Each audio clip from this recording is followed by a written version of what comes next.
Hello friends, मैं हूं नेहा और सबसे पहले मैं आप सभी लोगों को गुरु पूर्णिमा की हार्दिक शुभकामनाएं देना चाहती हूं। और आज जैसे कि गुरु पूर्णिमा है, मेरी वीडियो खैर थोड़ी आपको लेट पहुंचेगी, बट उसके लिए मैं दो पंक्तियां अपने गुरु के लिए भी कहना चाहूँगी। क्या दूँ गुरु दक्षिणा, मन ही मन मैं सोचूं, चुका न पाऊँ ऋण मैं तेरा, अगर जीवन भी अपना दे दूँ। तो फ्रेंड्स, गुरु पूर्णिमा के अवसर पर आप सभी को भी हार्दिक शुभकामनाएं गुरु पूर्णिमा की। आप लोगों ने मुझे भी कमेंट बॉक्स में कमेंट किया है, तो आप सभी का बहुत ज़्यादा आभार व्यक्त करती हूँ मैं। तो चलिए आइए स्टार्ट करते हैं आज का फिर प्रैक्टिस सेट। तो फ्रेंड्स, जो लास्ट क्वेश्चन था वो 13 था। निम्नलिखित वाक्य में संज्ञा के रूप में क्या प्रयोग किया है। तो फ्रेंड्स, इसका जो आंसर था वो मैं आपको बताना चाहूँगी। इस क्वेश्चन का आंसर डी राइट है। एक एक जो है ये इसका सही आंसर है। ठीक है फ्रेंड्स, बहुत सारे बच्चों ने इसमें अलग अलग आंसर बताया, बट इसका एक जो है, एक वह इनमें से एक को जानता है। तो जो एक जो है ये संज्ञा के रूप में प्रयोग किया गया है। बहुत सारे बच्चों ने सही भी किया है, बहुत सारे बच्चों ने आज आंसर गलत भी किए हैं। ठीक है, क्वेश्चन नंबर 17 भी दिया था मैंने आप लोगों के लिए।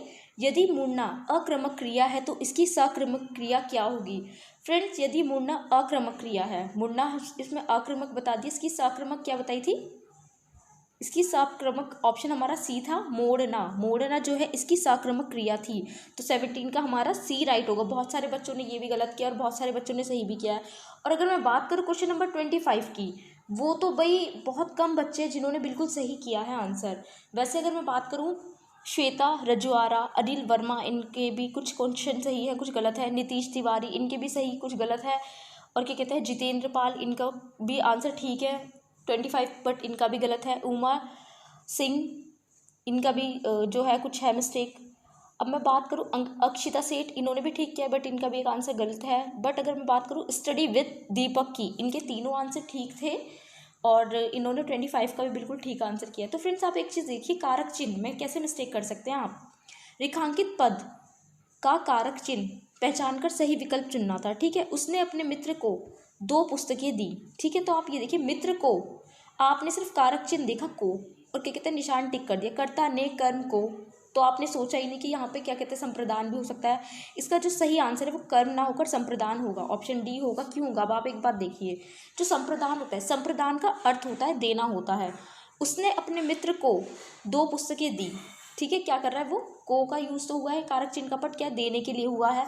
तो जब वाक्य में किसी को कुछ दिया जाए तो वहां पर संप्रदान कारक होता है, ये बात ध्यान रख लीजिए। अब क्या कहते हैं, आपने जैसे कि कारक चिन्ह को देख कर क्या कहते हैं कर्म कारक बता दिया है। तो कर्म क्या कहता है, वो कहता है जिस वस्तु या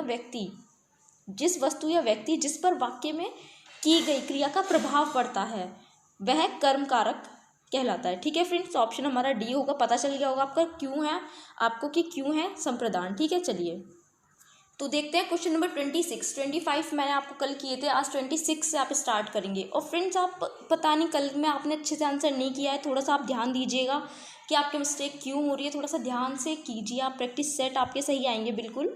और क्वेश्चन नंबर 26 देखते हैं, अर्थ के आधार पर शब्द कितने प्रकार के होते हैं।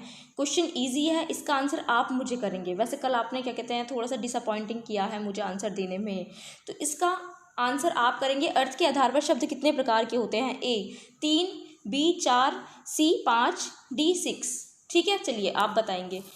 चलिए बात करते हैं क्वेश्चन नंबर 27 की। संस्कृत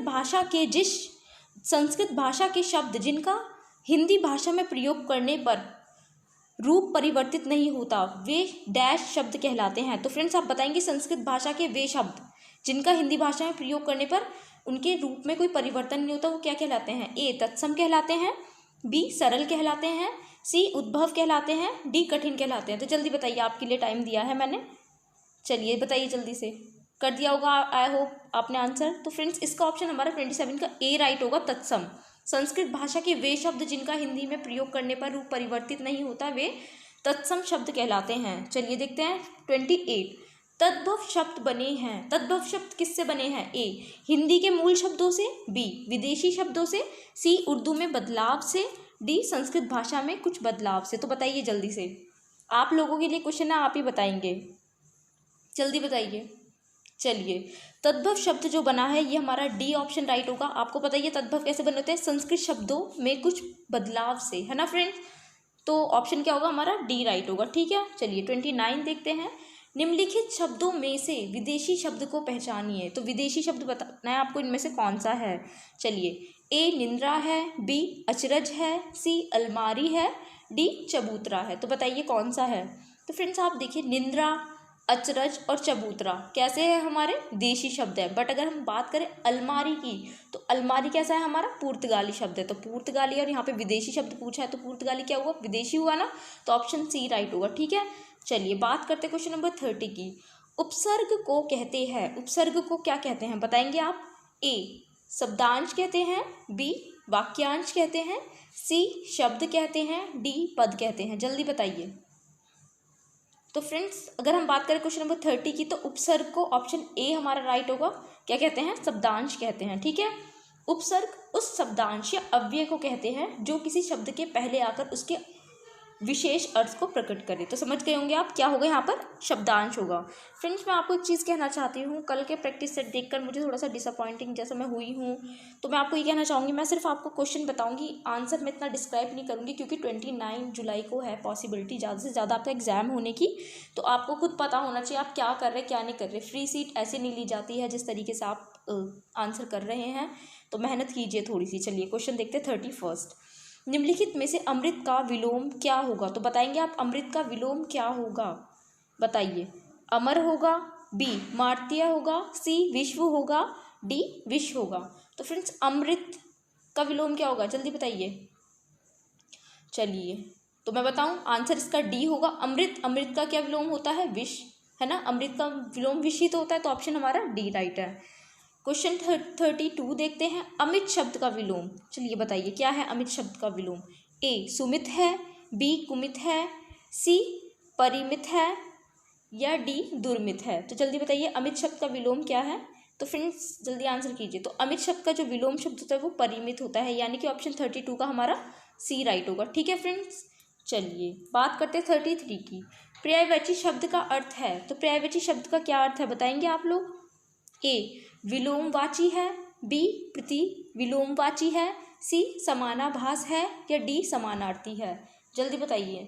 तो फ्रेंड्स 33 का जो आंसर है, अब आपको एक बता दूं, पर्यायवाची क्या होते हैं। वे शब्द होते हैं जिनके अर्थों में समानता होती है। पर्यायवाची वो तो होते हैं, मतलब समानार्थी शब्द जो होते हैं। तो ऑप्शन आपको पता ही चल गया होगा कौन सा है, डी। पर्यायवाची शब्द क्या होते हैं, अर्थ क्या होता है, समानार्थी होता है। चलिए 34, अतिथि का पर्यायवाची है। तो अतिथि का पर्यायवाची क्या है, अमृत फल है, उन्नयन है, आगंतुक है, या फिर अजन्म है। तो अतिथि का पर्यायवाची क्या होता है बताइए।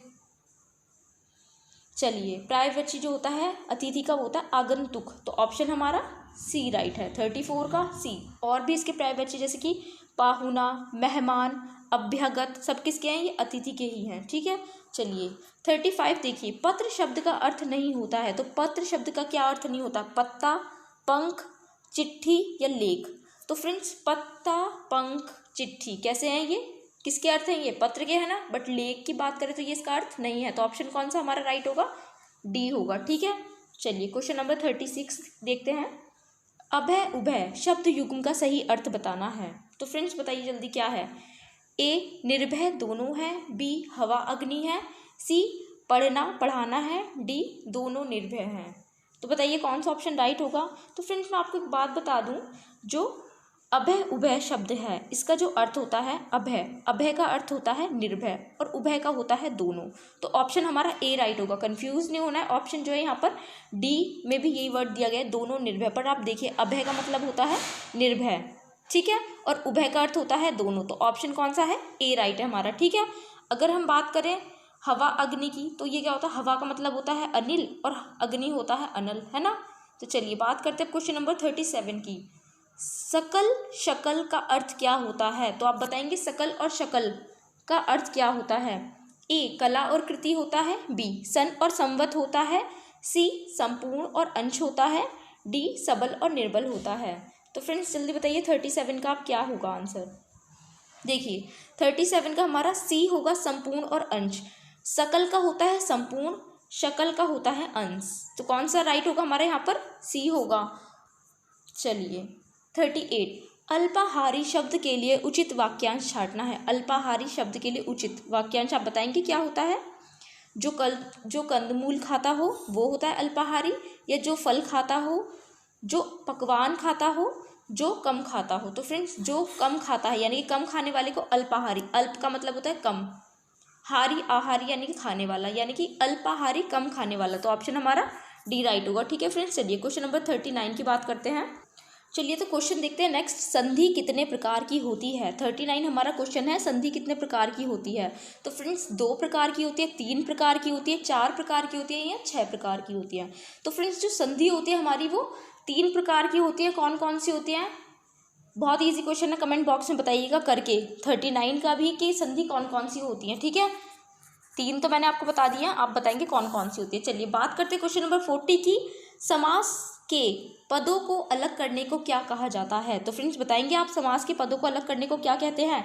विच्छेद कहते हैं, बदलाव कहते हैं, विग्रह कहते हैं या विभक्ति कहते हैं। चलिए आपका जल्दी बताइए आंसर।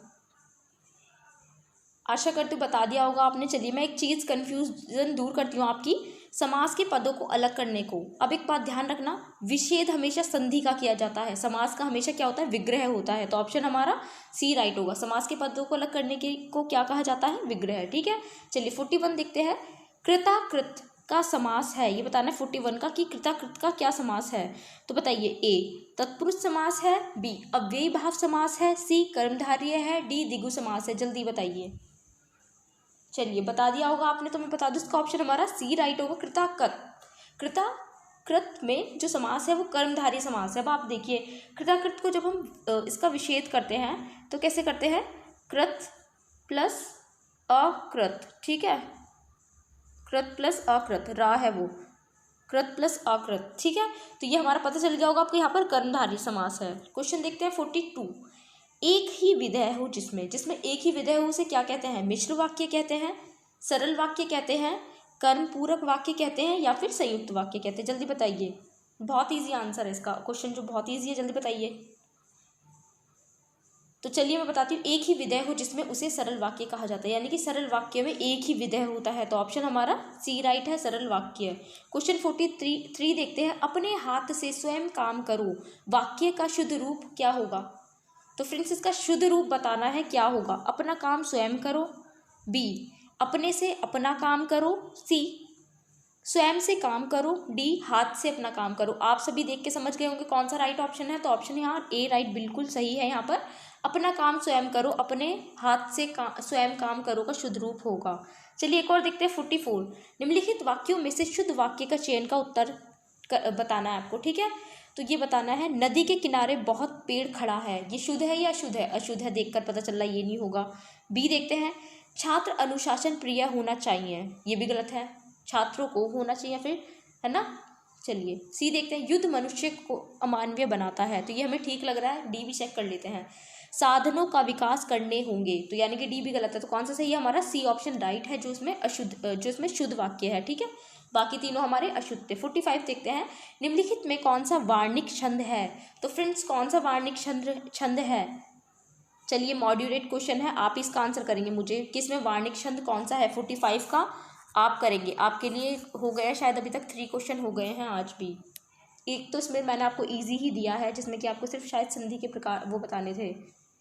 चलिए क्वेश्चन 46 देखते हैं, मुख कमल समीप सजे थे, दो किसलय दल पुरैन के। ठीक है, तो इससे बताना है उपयुक्त पंक्ति में कौन सा अलंकार है। बताएंगे आप कौन सा अलंकार है इस पंक्ति में? रूपक अलंकार है, अतिशयोक्ति अलंकार है, उत्प्रेक्षा अलंकार है या फिर उपमा अलंकार है। चलिए बताइए जल्दी से। तो फ्रेंड्स इसका जो ऑप्शन होगा क्या होगा, जल्दी बताइए। चलिए मैं बताती हूँ, इसमें ऑप्शन ए राइट होगा। 46 का हमारे यहाँ पर कौन सा है? रूपक अलंकार है। ठीक है, ये जो पंक्तियां हैं इसमें रूपक अलंकार है। अब आप देखिए यहाँ पर मुख कमल अर्थात मुख रूपी कमल में रूपक अलंकार है, पता चल रहा है। ठीक है, चलिए 47 देखते हैं, निम्नलिखित में से कौन सदृश्य मूलक अलंकार नहीं है। सदृश्य मूलक अलंकार नहीं है, कौन सा नहीं है? उपमा, रूपक, विशोक्ति या उत्प्रेक्षा। फ्रेंड्स सदृश्य मूलक अलंकार मैं आपको बता दूं, पर आपको बता दूं तो याद नहीं रहेगा, तो ये आप सर्च कीजिएगा, पता कीजिएगा, कहीं से भी पता करके बताइएगा कि ये क्या होता है, कमेंट बॉक्स में ज़रूर बताएंगे। और मैं बता देती हूँ, ये जो अलंकार है, जो ऑप्शन सी है विशोक्ति, जो है हमारा सदृश्य मूलक अलंकार नहीं है। ठीक है फ्रेंड्स, चलिए बात करते हैं 48 की। गरीब के घर में गुणवान व्यक्ति, दिए गए विकल्पों में से इस अर्थ से संबंधित मुहावरा कौन सा है? तो कौन सा मुहावरा है गरीब के घर में गुणवान व्यक्ति? अंधेरे घर का उजाला, आँख का तारा, गुदड़ी का लाल, अंधे की लकड़ी। तो फ्रेंड्स जल्दी बताइए, आपके लिए ये क्वेश्चन। चलिए, तो इसका सही आंसर सी होगा, गुदड़ी का लाल। अंधेरे घर का उजाला मत कर दीजिएगा, सही आंसर इसका गुदड़ी का लाल है। ठीक है, चलिए 49 देखते हैं। हिंदी पूर्वी हिंदी विकसित हुई है। पूर्वी हिंदी जो है किससे विकसित हुई है बताएंगे आप? 49। तो फ्रेंड्स पूर्वी हिंदी का जो विकास है वो हमारे जल्दी बताइए, आपके लिए है पहले तो, पैशाची अपभ्रंश से, अर्ध मागधी अपभ्रंश से, सैरसैनी अपभ्रंश से, या फिर डी मगधी अपभ्रंश से। लगा दिया होगा आपने। तो फ्रेंड्स इसका आंसर जो है वो होगा हिंदी पूर्वी हिंदी का विकास जो है अर्ध मगधी अपभ्रंश से हुआ है, यानी कि ऑप्शन हमारा बी राइट होगा यहाँ पर। कौन सा? बी। और इसके अंतर्गत आने वाली जो बोलियां हैं जैसे कि अवधी, बघेली और छत्तीसगढ़ी भी हैं। ठीक है, चलिए क्वेश्चन लास्ट देखते हैं 50। हिंदी भाषा का प्रथम प्रमाणिक ग्रंथ कौन सा है? आप बताएंगे कौन सा है प्रमाणिक ग्रंथ? ए सतसई है, बी रामलला, नहशु है, सी पृथ्वीराज रासो है, डी अलाह उदल है। तो फ्रेंड्स आज के भी जो आपके क्वेश्चन, एक तो मैंने स्टार्टिंग में आपको 26 दिया था, उसके बाद मैंने आपको 39, बहुत ईजी सा क्वेश्चन है, संधि के प्रकार बताने हैं। 45 है, ये वाला क्वेश्चन मैंने आपको दिया है। और भी कोई क्वेश्चन दिया है? हाँ, बस इतने ही क्वेश्चन दिया, और इसके बाद आपको मैंने दिया है 50। ठीक है, तो इन सब का कमेंट बॉक्स में आप मुझे कमेंट करके बताएंगे। आज 4 क्वेश्चन हैं। ठीक है, ज़रूर बताइएगा कमेंट बॉक्स में कमेंट करके कि आपका कौन सा सही आ रहा है। Thank you.